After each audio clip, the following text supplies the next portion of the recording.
우리는 아침에 일어나서 저녁에 누울 때까지 느끼고 생각하고 선택하고 움직입니다.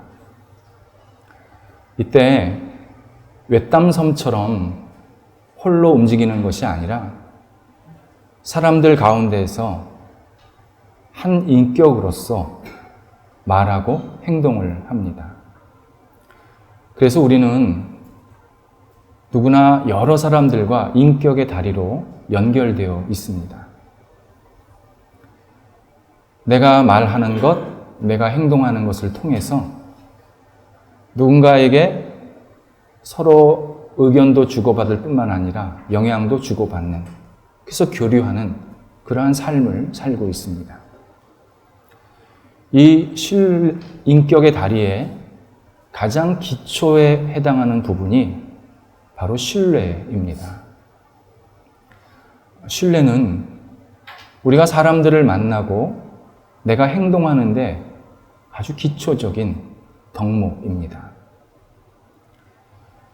가정에서 어린아이가 부모님 품에 안기는 것, 학교에서의 우정, 직장에서의 동료애, 연인 사이의 사랑, 부부의 해로, 이웃 간의 공동생활, 국가 간의 협약에 이르기까지 신뢰가 강력한 바탕이 되고 있습니다.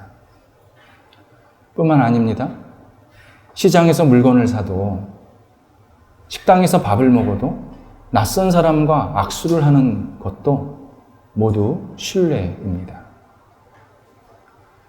신뢰를 잃어버린 사람이 그렇게 상실감을 느끼고 답답해하고 쓸쓸해하고 살 맛을 느끼지 못하는 이유가 바로 여기 있습니다. 신뢰는 우리 삶의 선택사항이 아닙니다. 반드시 있어야 되는 내 존재의 이유입니다.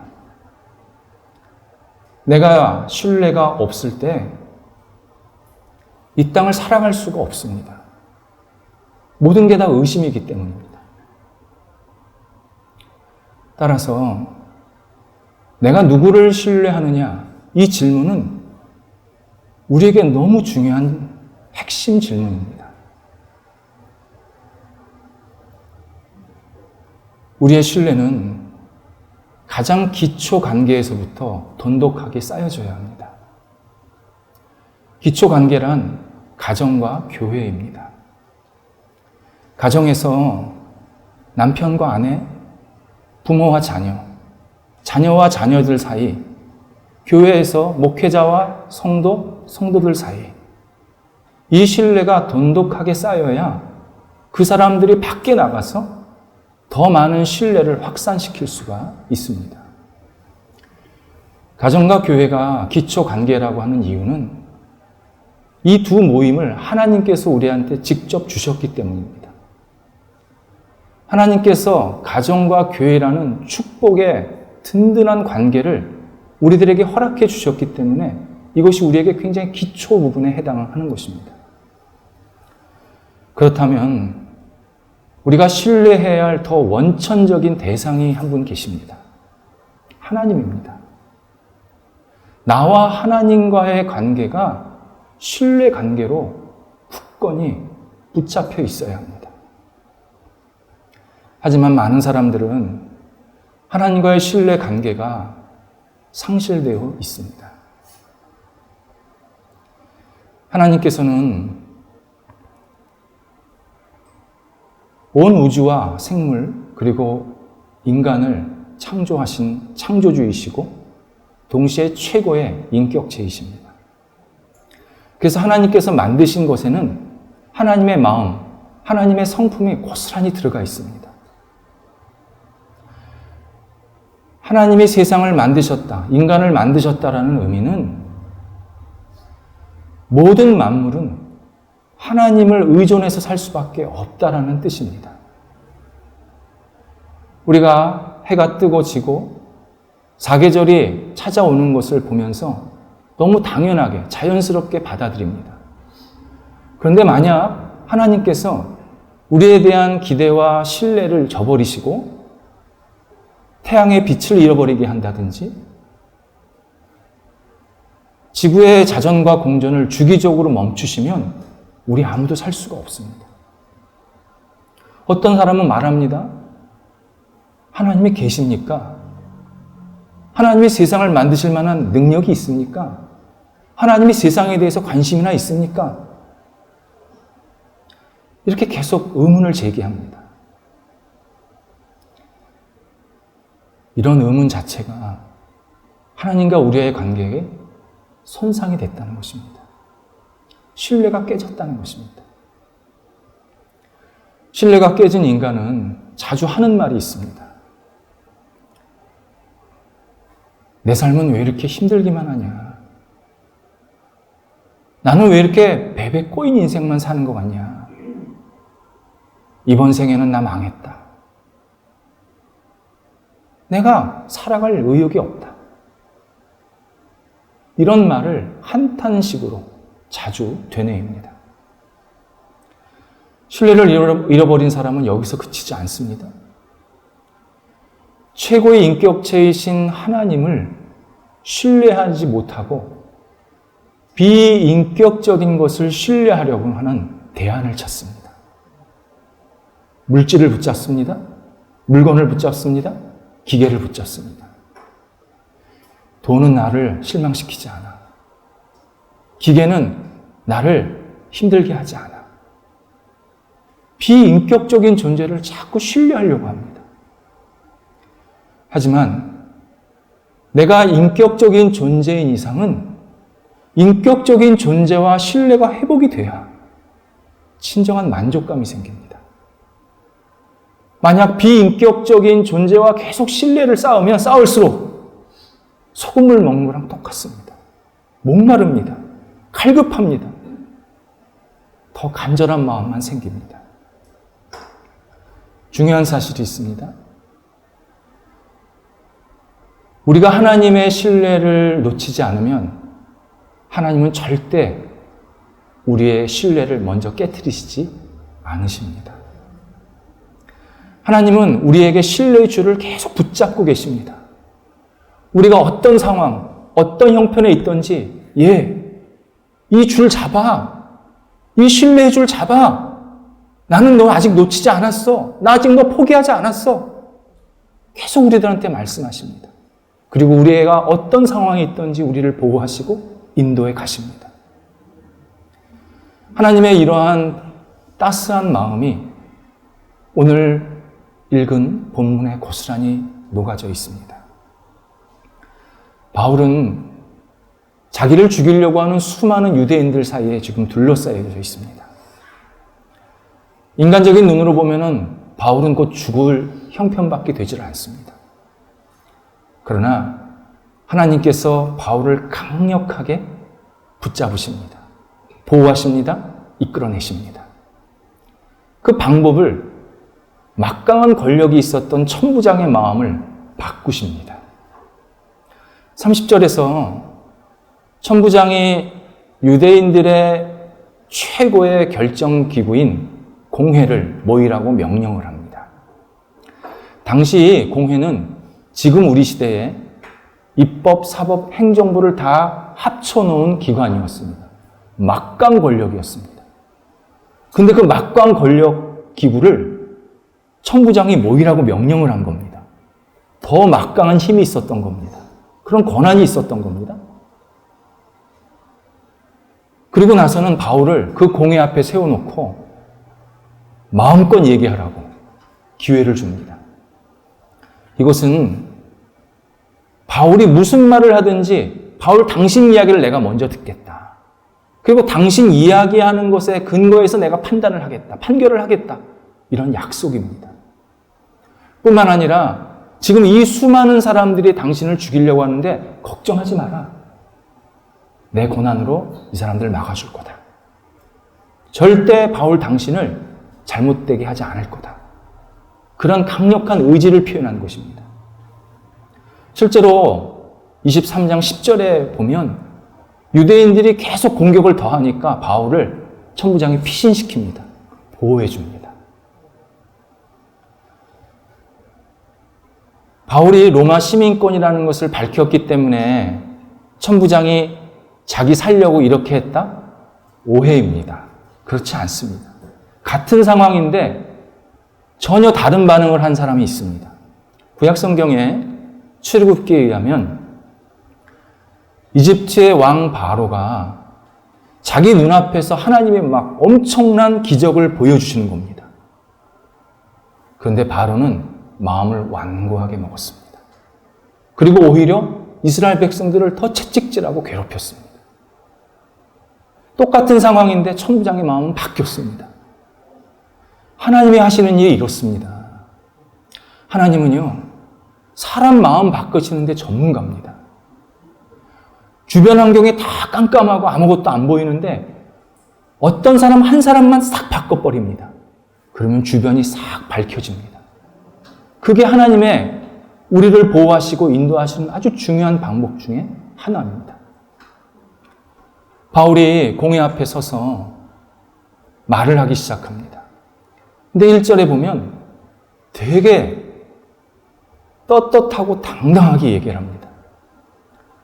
바울은 유대인이 아니니까 공회가 어떻게 결정하느냐에 따라서 자기가 유대 사회에서 완전히 매장당할 수 있는 상황입니다.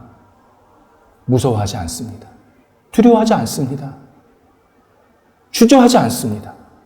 그리고 뭐라고 얘기를 하냐면 나는 지금까지 양심에 따라 하나님을 충실하게 섬겼다. 이렇게 당당하게 이야기를 합니다. 이것은 여러분들이, 유대인들이 오해하는 것처럼 내가 하나님을 거부하거나 하나님의 말씀을 무시하지 않았다. 그러니 나를 신뢰해달라. 이것에 대한 언급입니다. 바울은 특별히 양심에 따라 하나님을 잘 섬겼다라고 얘기할 때 나는 지금껏 한 번도 잘못한 것 없고 완벽한 인생을 살았다. 그런 표현으로 한 것이 아닙니다. 바울은 누구보다도 인간의 양심이 문제가 많다는 것을 알았습니다.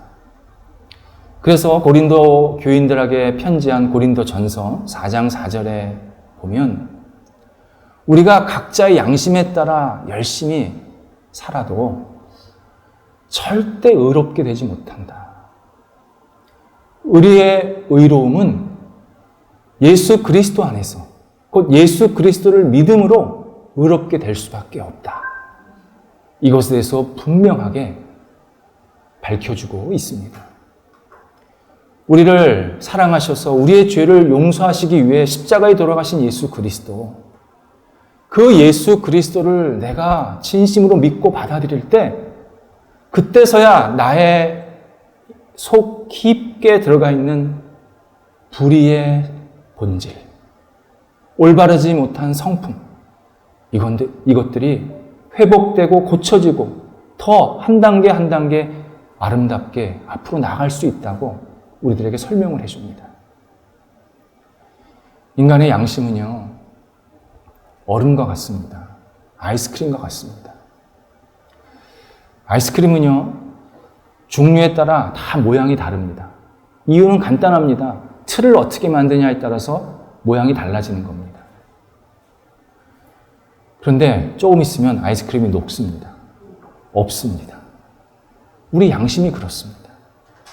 우리 양심이 한두 번 죄를 반복하다 보면 죄에 되게 익숙해집니다. 죄의 틀이 딱 됩니다. 근데 조금 시간이 지나잖아요? 살은 녹습니다. 그리고 뭐라 그러냐? 내가 언제 그런 일 했어? 내가 뭘 잘못했어? 자기는 아무 잘못도 없다고 얘기를 합니다. 수시로 양심이 왔다 갔다 합니다. 우리는 일상생활 속에서 이런 일들을 자주 경험합니다. 자동차를 운전하는 운전자가 보행자를 우선으로 하는 것은 기본 중에 기본입니다. 그게 법이 보행자 우선이다. 그렇게 정해서가 아니라 나는 육중한 고철덩어리를 지금 몰고 있고 내 앞에는 연약한 한 생명이 지나가면 내가 당연히 먼저 그를 보호하는 게 맞습니다. 근데 우리는 어떻게 하냐면 횡단보도를 건너려고 하는 사람이 있으면 내가 빨리 지나가야지 하면서 속도를 더 냅니다. 그리고 횡단보도를 건너는 사람을 보면, 좀 천천히 건너는 걸 보면 차 무서워할 줄 알아야지 왜 이렇게 천천히 가? 안달을 냅니다. 그리고는 자기가 길을 건널 때는 저 차 좀 나 쓰지도 않네? 그러면서 막 그 차를 향해서 뭐라 그럽니다. 우리의 양심은요, 비뚤어진 자와 같습니다. 비뚤어진 자로 아무리 길이를 재봐야 올바른 길이를 측정할 수가 없습니다. 계속 비뚤어진 것만 나옵니다.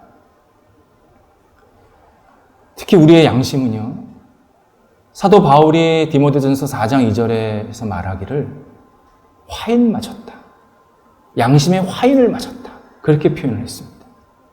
화인은 뜨거운 쇳덩어리로 살갗이 지져지는 겁니다. 그러면 살갗의 피부 조직이 망가지는 겁니다. 아무런 느낌이 없습니다. 우리 양심이 그렇다는 겁니다. 죄 짓고 이게 반복하다 보니까 내가 지금 뭘 잘못하는지도 모른다는 겁니다. 그리고 나중에 가서는 자꾸 큰 소리를 친다는 겁니다. 내가 뭘 잘못했냐고. 구약성경의 선지자인 예레미야가 이 사실을 이렇게 정확히 우리한테 이야기해 줍니다. 예레미야 6장 15절입니다. 사람은 악한 행동과 잘못된 행위를 하고도 부끄러워할 줄 모르고 얼굴을 붉힐 줄을 모르는 존재다. 이렇게 우리의 패부를 정확히 지적해 주고 있습니다. 사람의 양심은요, 믿을 게 안전하지도 못합니다. 우리는 오직 예수 그리스도의 은혜와 사랑에 따라서 살아야 합니다. 그래야 회복이 됩니다. 예수 그리스도의 사랑과 은혜가 왜 우리를 회복시키느냐? 변하지 않기 때문입니다. 내가 예수 그리스도 안에 거하고 예수 그리스도의 은혜와 사랑을 따르면 내 잘못된 모습이 계속 보입니다. 그리고 자꾸 올바른 길로 가려고 하는 마음에 간절함이 생깁니다. 그러면서 조금씩 내가 나아지는 삶이 되게 만들어주십니다. 물론 예수 그리스도의 은혜와 사랑 안에 거한다고 해서 내가 완벽한 인생, 죄짓지 않는 인생 사는 것 아닙니다. 우리는 마지막 순간까지 하나님이 나를 부르시거나 또는 다시 예수님을 만날 때까지 믿음의 싸움을 싸울 수밖에 없습니다. 믿음의 싸움이란 뭐냐면 나를 자꾸 예수님의 은혜와 사랑에서 벗어나게 하려는 것을 자꾸 예수님의 사랑을 붙잡고 예수님의 은혜 안에 거하려고 하는 간절한 몸부림입니다. 이 싸움을 우리는 누구나 할 수밖에 없습니다. 마지막 순간까지. 그러면 하나님께서 나를 조금씩 변화시키십니다. 물론 믿음의 싸움할 때 실패하고 어려움을 당해서 넘어질 때도 있습니다. 그래서 예전보다 더 밑바닥으로 내려갈 때도 있습니다. 그런데 내가 예수 그리스도 안에, 예수 그리스도의 사랑과 은혜 안에 계속 붙잡힌 바 되면 나를 다시 일으켜 세워주십니다. 다시 도약시키십니다. 그래서 내 인생 전체의 그래프를 보면 오른쪽으로 계속 올라가는 겁니다. 떨어지기도 하고 또 떨어지기도 하고 또 떨어지기도 하지만 결국은 올라갑니다. 우상향이라고 합니다. 우상향 인생을 살게 하십니다. 어떤 분은 나는 예수님을 믿는데 별로 변화가 없습니다. 예수님 꽤 오래 믿었다고 생각했는데 별로 나한테는 큰 변화가 생기진 않았습니다. 그렇게 말씀하시는 분이 있습니다. 그러나 이미 변화는 시작이 되었습니다. 매주 일요일이 되면 오늘은 교회 가는 날이지 하면서 예배 드리려고 하는 마음, 변화가 된 겁니다. 내 일상생활 속에서 찬양이 끊어지면 나 요즘에 왜 찬양을 안 하지? 내가 지금 찬양 안 하는 삶이 됐네. 오늘은 찬양 좀 들었고 나도 찬양 좀 해야지. 이런 것이 작은 변화입니다. 어떤 일이 생겼을 때 내가 부족하지만 하나님 앞에 기도하고 또 누군가 기도를 부탁할 수 있는 그 마음, 변화입니다.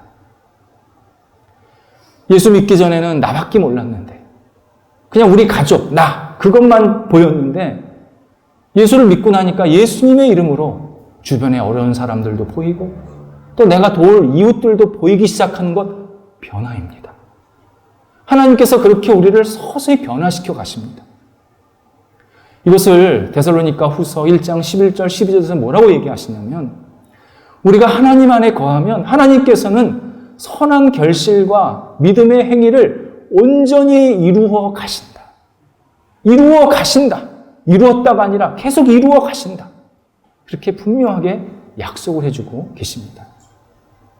반면 우리의 형편과 상황 때문에 또는 내 감정 때문에 예수 그리스도 안에 거하지 않고 하나님을 붙잡지 않으면 내 마음과 삶이 굳어지기 시작합니다. 경직됩니다. 앞으로 발전이, 기대가 전혀 생기질 않습니다. 나는 그냥 이렇게 신앙생활 하다가 끝낼 거야. 내 삶은 그냥 이 정도로 맞춰질 것 같아.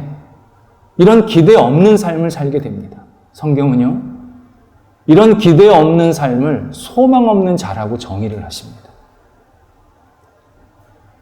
오늘 바울을 공격하던 대제사장이 그런 사람이었습니다.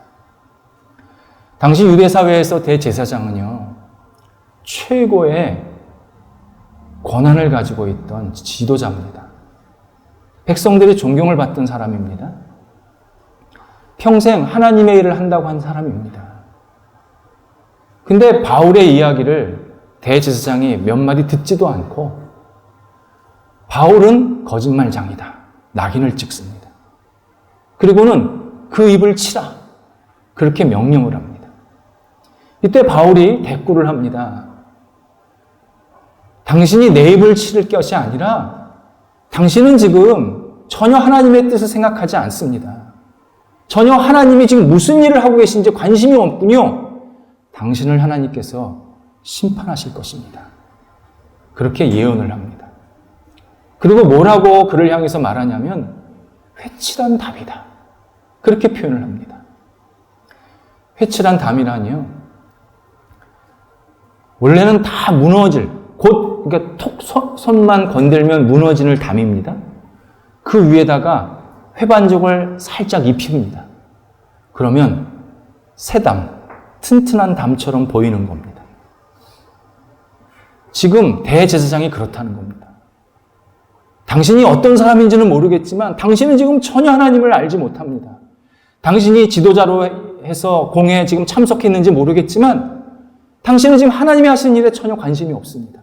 당신은 가슴이 뻥 뚫린 사람입니다. 영혼이 뻥 뚫린 사람입니다. 그렇게 다시 한번 이야기를 합니다. 이때 주변에 있던 사람들이 바울을 다시 한번 공격합니다. 바울, 당신은 감히 대제사장에게 저렇게 무례한 말을 합니까? 이렇게 공격을 합니다. 이때 바울이 하나님이 세우신 지도자를 함부로 비난해서는 안 되고 그를 쉽게 판단해서도 안 된다라고 구약 성경의 말씀을 인용하면서 나는 저 사람이 대제사장인 줄 몰랐다. 그렇게 이야기를 합니다. 이 말은 바울이 변명을 하거나 사과한 것이 아닙니다. 대제사장이나 되는 사람이 지금 하나님께서 세상을 구원하시려고 하고 이방인을 구원하시려고 하고 유대인들을 바꾸시려고 하는데 어떻게 그 하나님의 뜻도 모르고 하나님이 하시는 일도 모르냐. 당신이 정말 대제사장이냐. 당신은 하나님이 세운 사람이 아니다. 강력한 경고를 하는 겁니다. 역사 자료에 의하면 아나니아 대제사장은요, 불법과 불의를 자행했던 타락한 지도자였습니다. 아나니아 대제사장은요, 종교 지도자가 아니라 자신의 탐욕을 위해서 평생을 애썼던 정치 지도자였습니다. 타락한 정치 지도자였습니다. 그래서 당시 유대인들이, 신실한 유대인들이 이 아나니아 제사장을 비판하는 글들을 많이 쓴 것을 확인할 수 있습니다. 그리고 이스라엘 역사상 보기 드물게 유대인들에게 대제사장이 처형을 당합니다. 아주 비극을 맞이합니다. 대제사장의 모습은 거만한 모습의 전형이었습니다.